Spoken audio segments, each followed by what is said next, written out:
Pessoal, nesse vídeo nós vamos ver como é que é feita a, a, a instalação, na verdade o ajuste inicial de particionamento do Xcontact, tá?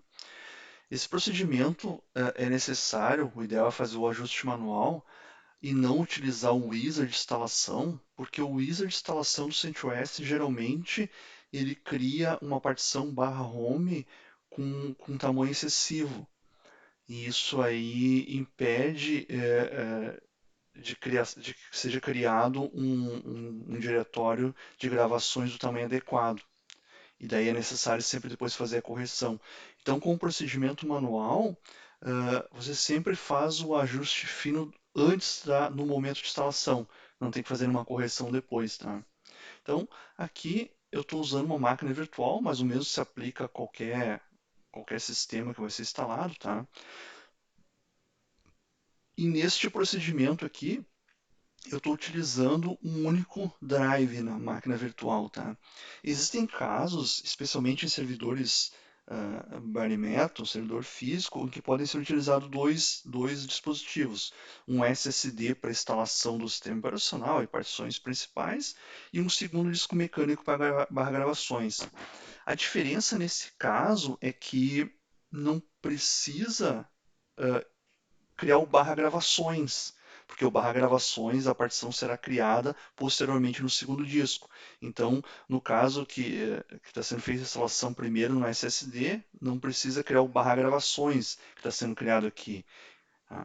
Então, e uma segunda dica também, quando for fazer a instalação do Xcontact com dois drives, deixar apenas um ligado inicialmente, apenas o drive SSD e posteriormente, depois que fizer a instalação, ligar o segundo disco. Então ele vai cair nessa tela aqui, fiz o boot pelo pendrive, ele vai cair aqui destino instalação. Então, conferir se o disco foi detectado, no caso aqui é um drive de 150 GB, confirmar que tá, eu irei configurar o particionamento, finalizado.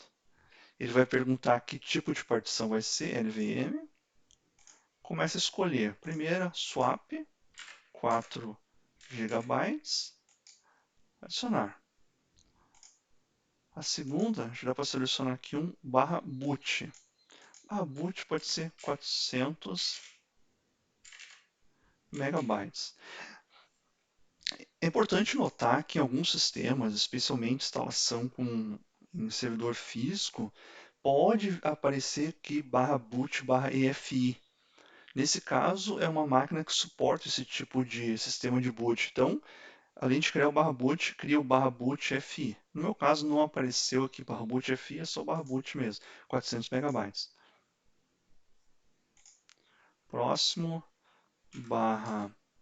/var/log, escreve aqui, 15 gigabytes. Sempre esse tamanho, /var/log, esse tamanho sempre.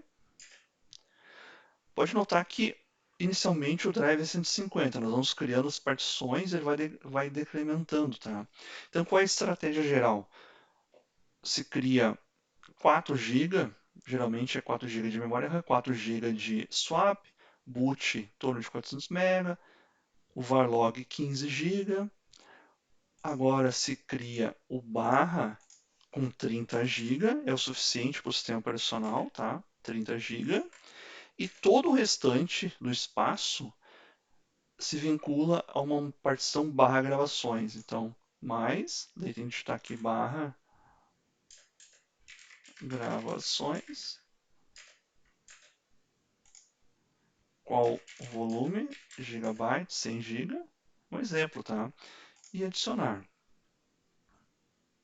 Só confirmar aqui, então ele criou /boot, o barra 30 GB mais ou menos.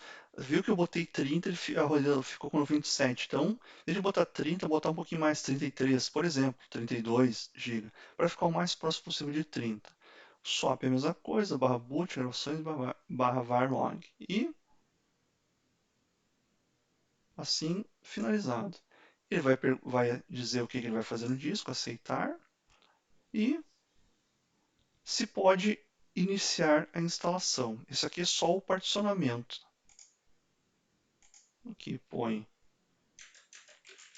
os dados, a senha do usuário root e deixa rodar a instalação. Ele vai fazer a instalação do jeito que tem que ser, sem criar automaticamente um barra home gigantesco. Tá? É isso aí.